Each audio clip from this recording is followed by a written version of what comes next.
제가 전 사역지에서 사역을 하고 있었을 때였습니다.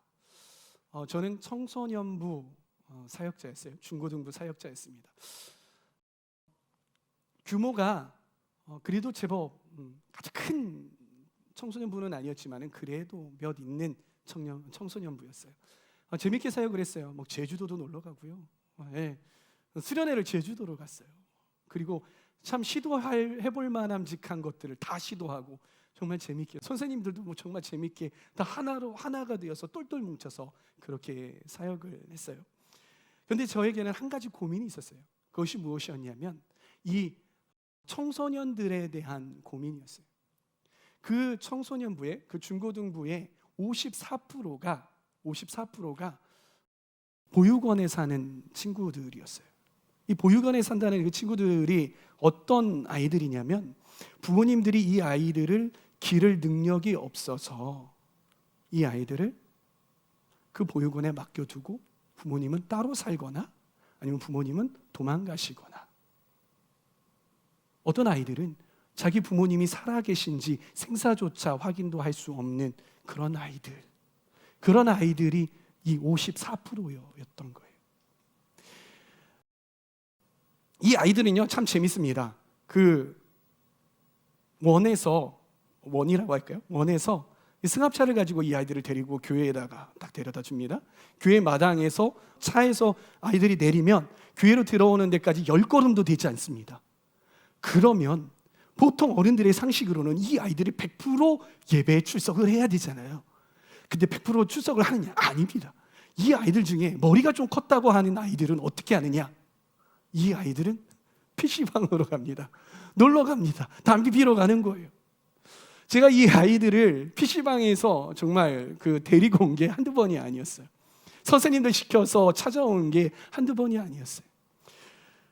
이 아이들은 교회 나오기를 별로 원치 않았습니다. 교회는 그 보육원의 원장님이 그 교회 다니기 때문에 나오는 곳, 억지로 나오는 곳, 그런 곳이 교회였어요. 저는 이 아이들이 처음에는 아무 생각이 없는 줄 알았어요. 왜냐하면 기대감이 없었기 때문인 거죠.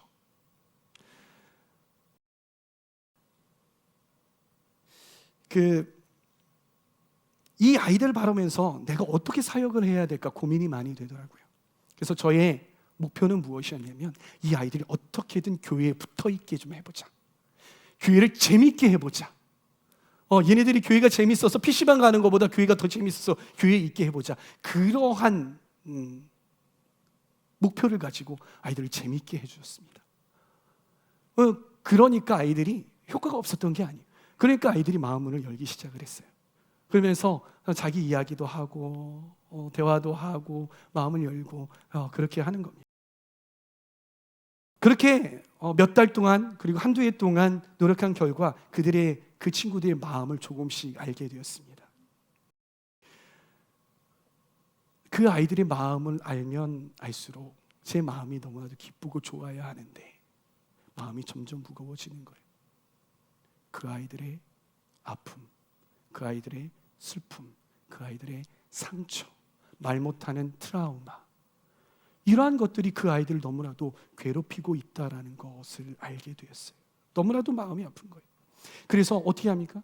제가 애통한 마음으로 이 아이들에게 다가갑니다. 이 아이들을 어떻게든 하나님 앞에 나오게 하기 위해서 다가갑니다.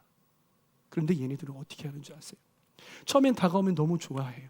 그런데 일정 선이 있어요. 일정 선 이상으로 못 다가오게 하는 거예요. 제가 들어가서 이 아이들이 정해놓은 그 선에 조금이라도 이렇게 들어가서 너무 다가오는 것 같으면 그 아이들은 막 뒷걸음쳐요. 왜요? 이 아이들의 상처, 아픔, 트라우마, 그 아픔을 다시 겪고 싶지 않은 거예요. 다시 정을 주어서 그만한 상처를 다시 받고 싶지 않은 게 이 아이들의 마음이더라고요. 신앙의 영역에서도 마찬가지였어요. 이 아이들이 같이 주님 앞에 기도하고 예배하고 훈련하고 이렇게 하는데, 신학의 영역에서도 어느 선이 있어요. 그 선이 있는데 그 선을 뚫고 올라가지 못하는 거예요. 여러분, 글래스 세일링이라는 거 아세요? 글래스 세일링? 이게 뭐냐면 우리나라 말로 유리천정이라는 말이에요. 이 유리천정이라는 말이 무엇이냐면 어떤 사람이 노력을 해서 막 계속 올라가가지고 성공해야 하는데 보이지 않는 유리와 같은 그런 한계가 있다는 거예요. 그래서 올라가다 쿵 하고 부딪히고 떨어지고, 올라가다 쿵 하고 부딪히고 떨어지고, 올라가다 쿵 하고 부딪히고 떨어지고, 계속 이러한 것들이 반복되는 거예요. 그걸 보고 글래스 셀링이라고 하거든요. 유리천정이라고. 이 아이들에게 유리천정이 너무나도 강력했어요. 그러다 보니까 어느 정도 지나서는 더 이상 노력하려고 하지 않는 거예요. 왜? 그걸 뚫고 지나가서 올라가서 하나님을 만날 수 없다라는 것을 알고 또 믿기 때문에. 그러던 중에 어떤 한 아이가 저에게 다가와서, 제가 하는 노력이 가상했는지 저에게 다가와서 이렇게 이야기해요. 목사님, 하나님 살아계시다고요? 아니요, 하나님 살아계시지 않아요. 하나님 없어요. 하나님이 살아계시다면은요, 제 인생이 이렇게 될 수 없죠. 하나님이 정말 선하시고 살아계시고 능력이 있으시다면은요, 왜 우리 부모님이 나를 버리고 가셨어요? 저 이해할 수 없어요. 하나님 살아계시지 않는다고 전 믿어요. 하나님 살아계시다고요? 그러면요, 제 눈앞에 보여주세요. 제 눈앞에 보여주세요. 그럼 제가 믿을게요. 그러고선 뒤돌아서 가버리는 거예요. 제가 그 아이를 잡을 수가 없었어요. 그 아이에게 그 당시 무슨 이야기를 해줄 수가 없는 거예요. 제가 수없이 노력을 하고 그 아이에게 다가가려고 했지만은 그 아이에게는 그게 통하지 않았던 거예요. 그 이후부터 이 아이들에게 예수 그리스도를 가르치기 시작했어요. 예수 그리스도를 만나게 하기 시작했어요. 예수 그리스도에게 포커스를 맞추기 시작을 했어요.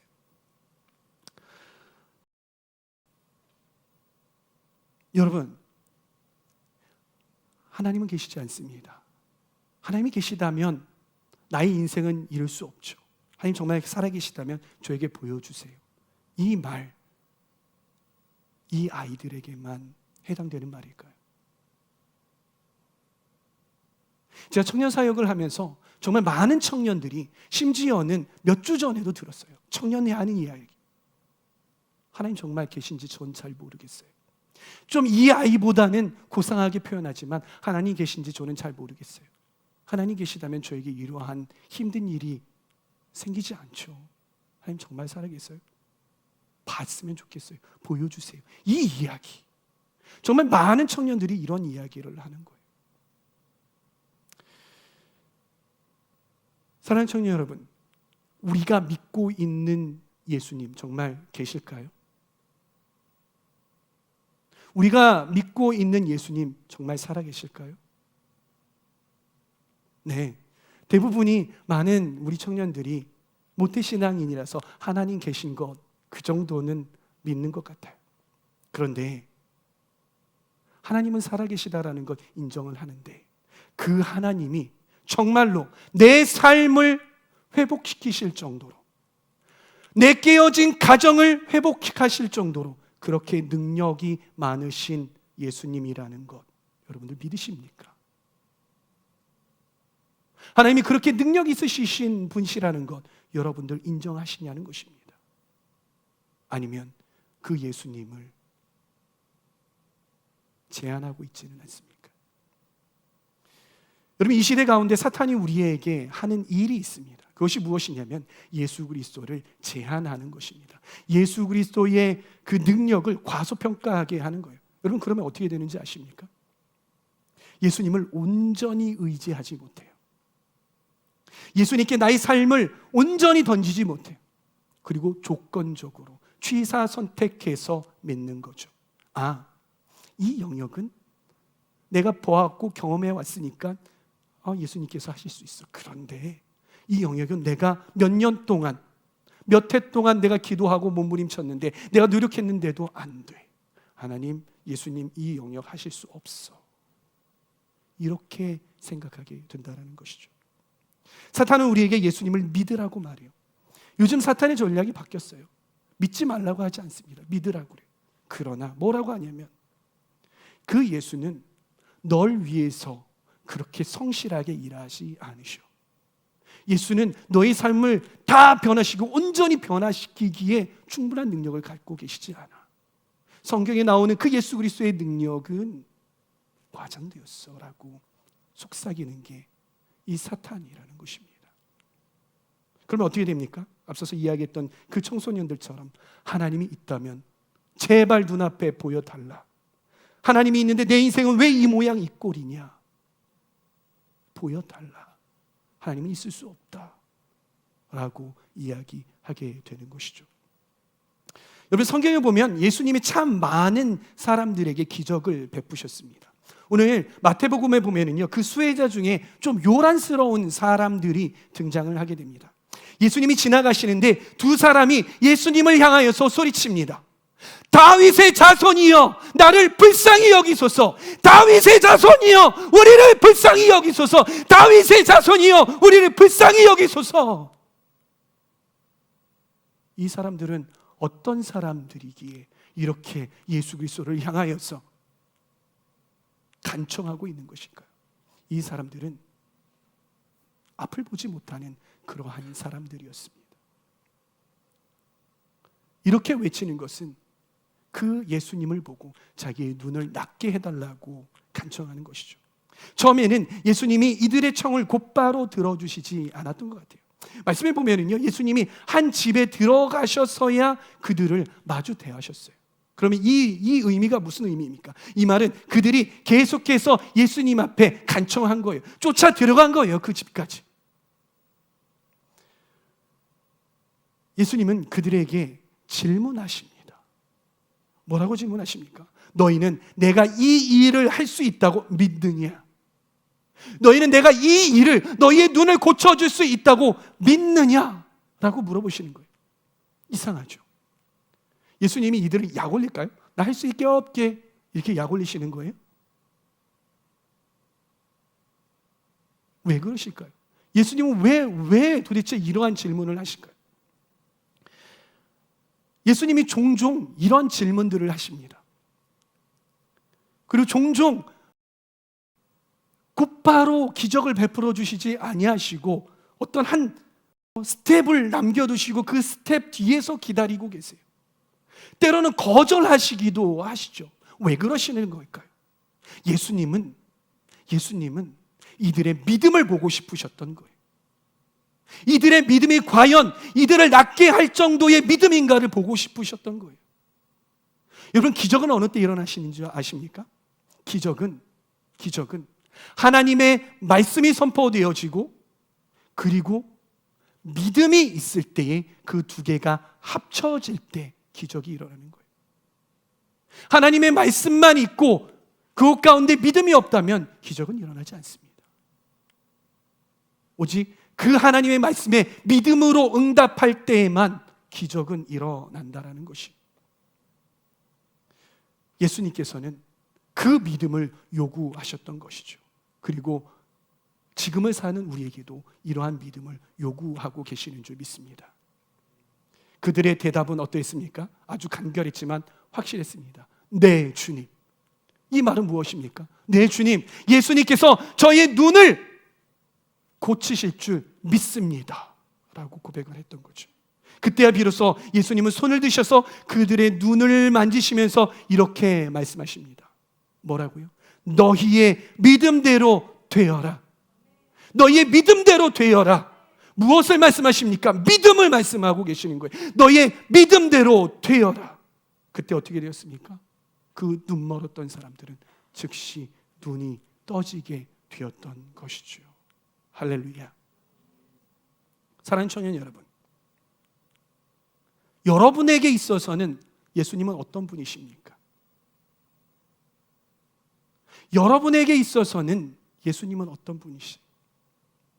이 성경 말씀의 예수님, 그냥 성경이니까, 조금 과장이 보태졌으니까,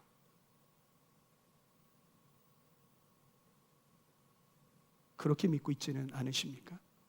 사랑하는 청년 여러분, 예수님은요, 능력이 많으신 분이십니다. 예수님은 강력하십니다. 예수님은 물이 포도주로 되게 만드실 수 있는 그런 분이십니다. 예수님은 눈먼 자를 눈뜨게 하셨습니다. 예수님은 죽은 자를 일으키셨어요. 예수님은 풍랑을 잔잔하게 하시는 분이십니다. 예수님은 물 위를 걸으실 수 있으시는 그런 분이세요. 그 예수님은 죽음을 이기시고 살아나셨습니다. 그리고 예수님은 아직도 살아계셔서 지금도 여전히 일하고 계시는 그런 분이시라는 것입니다. 그분이 바로 예수님입니다. 여러분, 그럼에도 불구하고 우리가 교회를 다녀도 기적을 경험하지 못하는 이유, 삶의 변화를 경험하지 못하는 이유는 무엇입니까? 그것은 예수님의 능력이 부족해서가 아니라, 예수님이 없으셔서가 아니라, 예수님이 손이 짧으셔서가 아니라, 예수님이 여러분들을 사랑하지 않으셔서가 아니라, 우리가 믿음이 없기 때문에, 우리가 온전히 예수 그리스도답게, 우리의 구주답게 온 땅의 창조주로 인정하지 못하기에 우리 삶에 기적이 일어나지 않는 것이죠.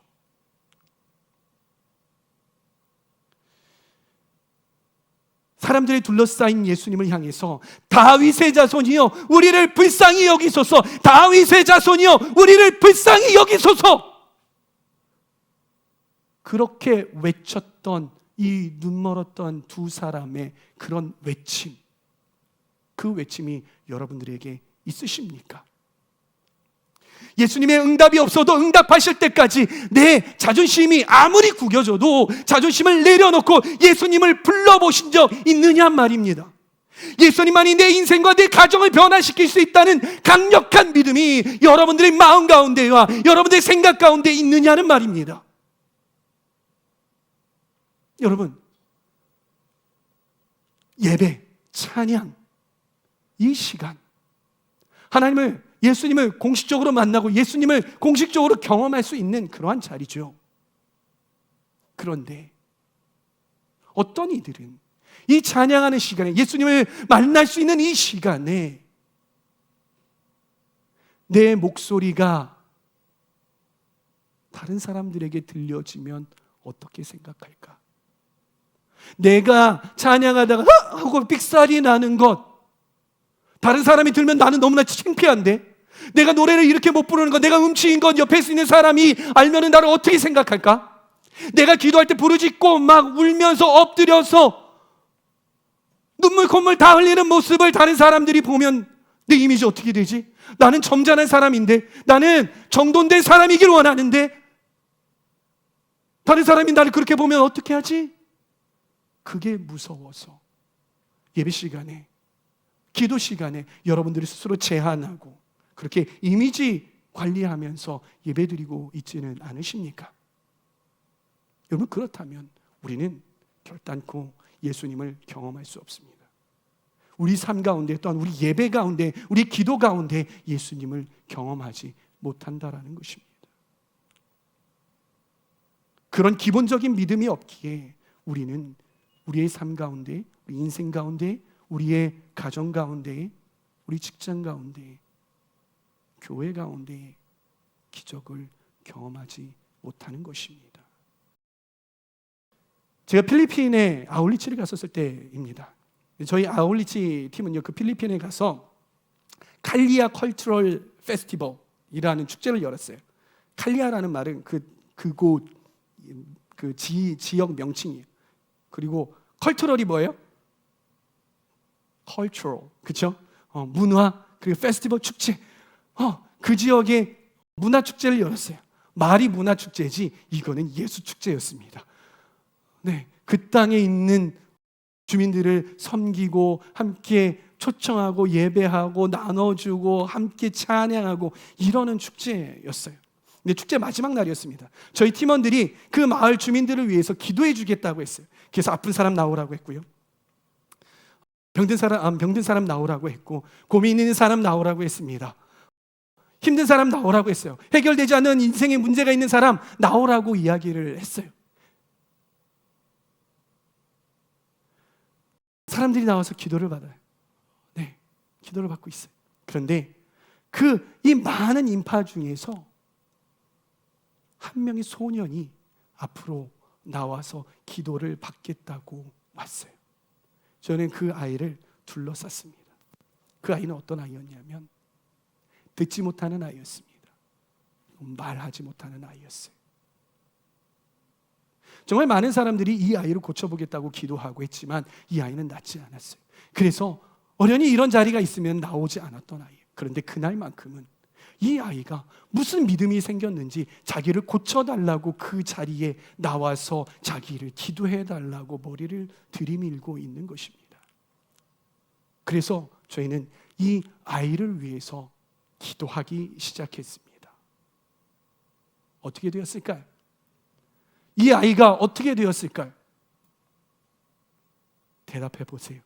왜 그런 걸 저에게 물어보십니까? 목사님은 답을 알고 있고 나는 답을 모르는데 어떻게 되었을까요? 여러분들에게 묻는 이유가 있습니다. 나았겠죠? 이런 피상적인 이야기 말고 여러분들의 믿음이 어떠하냐는 것입니다. 이 아이 나았겠습니까? 낫지 않았겠습니까?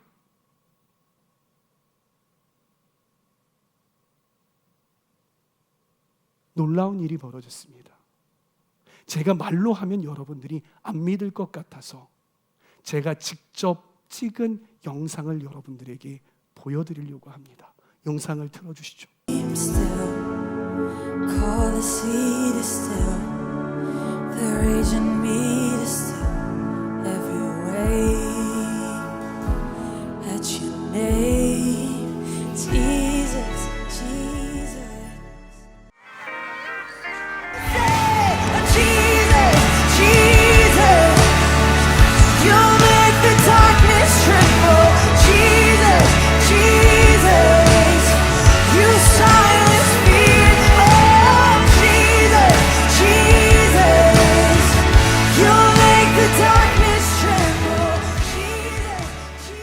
여러분, 이 아이는 그 자리에서 기도를 받고 듣기 시작했어요. 그리고 말하기 시작했습니다. 놀랍지 않으십니까? 그런데 이 아이가 입을 떼서 처음으로 한 말이 무엇인지 아십니까? 바로 예수. 예수. 할렐루야. 예수. 이 아이의 입에서 자기를 고친 그분의 이름 예수를 불렀다라는 것이 놀라운 일들이죠. 이러한 일들이 아직도 벌어지고 있다는 것이.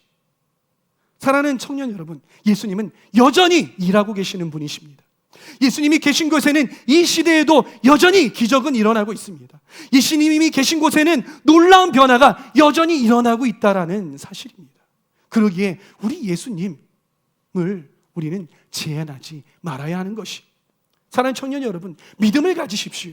오히려 여러분들의 믿음이 약해지고 위축될 때에 예수 그리스도의 이름을 불러 외치며 선포하시기를 바랍니다. 여러분의 삶에, 여러분의 가정에, 여러분의 교회에, 여러분의 직장에 예수 그리스도로 충만하게 예수 그리스도를 외치며 예수님, 나의 가정 가운데, 나의 삶 가운데 개입하여 주시고 임하여 주시옵소서라고 외치시기를 바랍니다. 그럴 때에 여러분들의 삶이 살아날 줄 믿습니다. 그럴 때에 여러분들의 가정이, 깨어진 가정이 회복되고 살아날 줄 믿습니다. 우리 교회가, 또한 여러분의 직장이 회복될 줄 믿습니다.